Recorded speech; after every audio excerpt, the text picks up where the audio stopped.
মা, আমি জানি আমি তোমার নিজের পোলা না, আমি তোমার সৎ পোলা। কিন্তু আমি তো তোমার একদিন হলো মা কইয়া ডাকছি। আমার রিক্সাটা তুমি নিও না মা। এই রিক্সাটা যদি মা নিয়ে যাও, আমার বউ নিয়ে আমি না খাই মরতে হবো মা। আমার টাকার দরকার, আমি এখন টাকা আনতে যাব। দেখো, ওইরকম করো না। তোমার টাকার দরকার এটা আমি জানি, কিন্তু যার কাছে তুমি টাকার জন্য যাইতেছো এটা তো পর কেউ না, তোমারই পোলা। হ্যাঁ, ও আমার পোলা, কিন্তু আমার পেটের পোলা না, ও আমার সৎ পোলা। আর আমার সৎ পোলা হইয়া আমার টাকা খাইবো আর আমি এটা ঘরে বসে বসে মাইনে নিমো, সেটা তো হইতেই পারে না। আমি মাইন ছেড়ে যে এরকম টাকা দেই সুদের উপরে, ওরেও দিছি, কিন্তু ও আমার লাভের টাকাও দিচ্ছে না, আসলটাও দিচ্ছে না। এই কারণে আমি এখন ওর বাড়িতে যাব টাকা আনতে। তুমি যদি কোনো কথা কইছো তাইলে তো বুঝতেই পারতেছো তোমার কি অবস্থা হইব। হইছে মা, এইবার তোমার কীর্তন বন্ধ কইরা যা টাকাটা নিয়ে আসো, টাকাটা আমার দরকার আছে। তুইও শেষ পর্যন্ত তুইও তোর মায়ের মতো কথা কইতেছস। আরে তোর মায়ের পেটে ধরে নাই, তাই আমার পোলাটাকে সৎ পোলা মনে করে। কিন্তু তোরে তোরে তো কোলে কাঠি করে মানুষ করছে, ছোটবেলায় তোর জন্য অনেক কষ্ট করছে।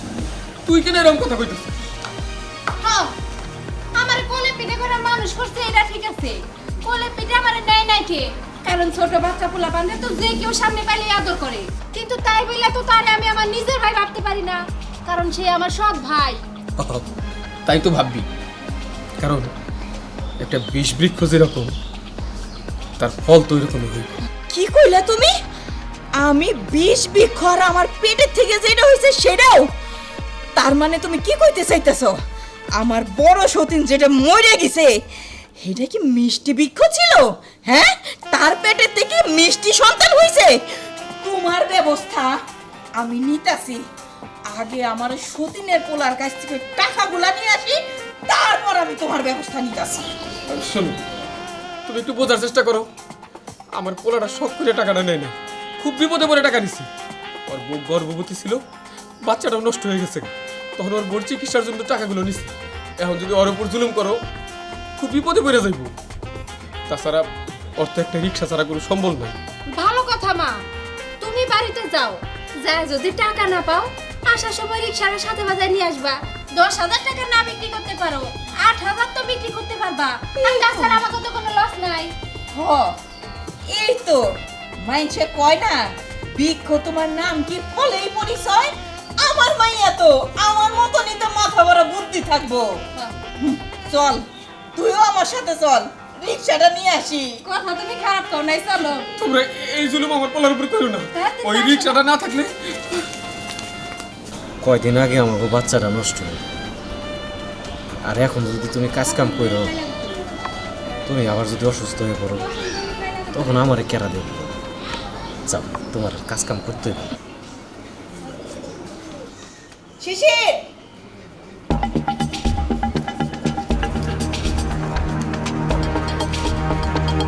কি তোরে কি আমার আরো কিছু ভাঙিয়ে চুরে কইতে হইব, নাকি আমার আশা দেখে তুই বুঝতে পারছিস কোনটা? আমি বুঝতে পারছি মা, তুমি কি জন্য আইছো। টাকার জন্য আইছো তো। আমি মা এখন টাকা দিতে পারবো না। টাকা দিতে পারবো না কইলেই তো আর হইল না। টাকা তো আর গাছের পাতা না যে যখন তখন যার কাছে চামু টাকা দিব, তারপর ওইগুলাই না আমি আমার কাছে আটকে রাখবো। আমার মা তোমার বিপদে পাশে ছিল, এখন তোমার বিপদ শেষ, আমাকে টাকাটা ফিরিয়ে দাও, কারণ টাকাটা আমার একটু দরকার আছে।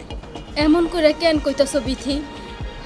আমি অসুস্থ ছিলাম আর এখনো অসুস্থ আছি। আমার পিছনে কত টাকার ওষুধ লাগে, তোমার ভাই তো এইগুলাই জোগাড় করতে পারে না। আবার তোমাকে টাকা কেমনে দিবে? কয়টা দিন সময় দাও, তোমার ভাই তোমাকে টাকা ঠিক সময় মতো দিয়েইব। সময় সময় তো অনেক দিছি, আবার নতুন করে সময় চাইতেছো? আর সময় দিওনের সময় আমার হাতে নাই। মা, তুমি ওখানে দাঁড়ায় কিসের জন্য কথা কইতাছো? একটা কাজ করো না, এদিকে আসো, রিক্সাটা নিয়ে যাই গা, আসো। চল। মা, আমি জানি আমি তোমার নিজের পোলা না, আমি তোমার সৎ পোলা। কিন্তু আমি তো তোমার একদিন হলো মা কইয়া ডাকছি। আমার রিক্সাটা তুমি নিও না মা। এই রিক্সাটা যদি মা নিয়ে যাও, আমার বউ নিয়ে আমি না খাই মরতে হবো মা। শোন, তুই তোর বউ নিয়ে না খায়া মরবি না পয়সা থাকবি, ওইটা তো আমার বিষয় না, আমার টাকা লাগবে, তুই টাকা দিতে পারবি না, আমি তো রিক্সা নিয়ে যাইতাছি। যদি তুই আজকে দিনের ভিতরে টাকা দিয়ে রিক্সা নিয়ে আইতে পারিস তা নিয়ে আবি, আর নাইলে আমি রিক্সা বেচে টাকা নিবো। সব চলো মা। চল।